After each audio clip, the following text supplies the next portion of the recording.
If you are an Olympian, a bodybuilder, a Calvin Klein underwear model, this video is not for you. This is for normal people with normal lives who want to live a normal, healthy existence in the long term, but who have had trouble making those habits stick. Today, I'm going to show you 3 foundations that I use in my normal life and make it so much easier to stay on top of my health, to be consistent in repeatable ways. So, number 1, calorie awareness, not counting calories. Diets suck. They're so annoying. They're very effective, but I'm not going to be counting my grapes and my cucumber slices for the rest of my life. Instead, I developed calorie awareness. All you need to do is literally look at how many calories are on the thing that you're eating before you eat it. You're not tracking it, you're not memorizing it, you're not putting it in a calculator. Literally just going, okay, 160 calories for 3 cookies. I'm gonna eat way more than 3 cookies, but who cares? And then you go on with your life and you eat them. What this did for me was it tricked me into learning the basics about what I was consuming instead of just mindlessly consuming. I can sit down and eat a bag of chips on my own, no problem at all. But by looking, just being aware of the calories I was taking in, I automatically started to shift what I ate and how much I ate. Maybe instead of an entire sleeve, I ate like 2 servings of cookies or 5 servings of cookies, something normal like that. Or instead of eating a bowl of pasta with meat and veggies, I started eating a bowl of meat and veggies with some pasta. Foundation number 2 is to create an embarrassingly tiny, easy daily goal.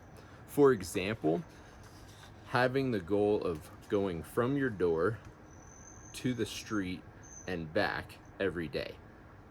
What, maybe 30 seconds of a walk, depending on the length of your driveway?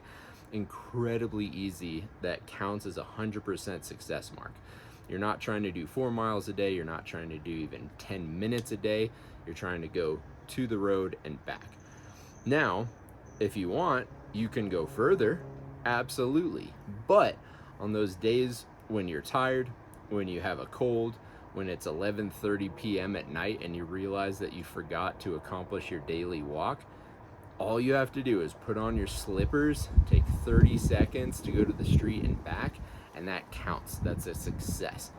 Consistency is what you're building here, and that matters way more in the long term than the length or intensity of a single workout. Finally, set up your environment to move. Probably your living room is set up with a TV and a couch of some kind. That environment is set up to have you sit still. What I've found extremely useful is I have a floor cushion that's in my living room, and I keep a kettlebell in my living room. Super simple. I don't have parameters or requirements around it, but by having those there, I now spend like 80% of my TV watching time actually on the ground. And when I'm on the ground, I'm automatically changing positions, moving around. I have to sit down, I have to stand up. The kettlebell's in front of me, I pick it up, I move it around. Having that environment set up for movement allows you to move, and any movement compounds compared to zero movement. So we have those 3 basic fundamentals, basic foundations: calorie awareness, not counting, an embarrassingly tiny, easy daily goal that you can do, and setting up your environment to allow movement instead of stillness. All of those things can, of course, scale very easily. You can add more detail, more intensity, but building a new habit is super hard. So make it as easy as possible to become normal in your life. And then from there, you can expand on it or adjust it, and it's exponentially more simple to accomplish. there you go. I would love to hear what you do for your normal life. How do you stay normal, healthy, like a normal person? Join the Intentional Renaissance if you so desire, and we'll see you next week.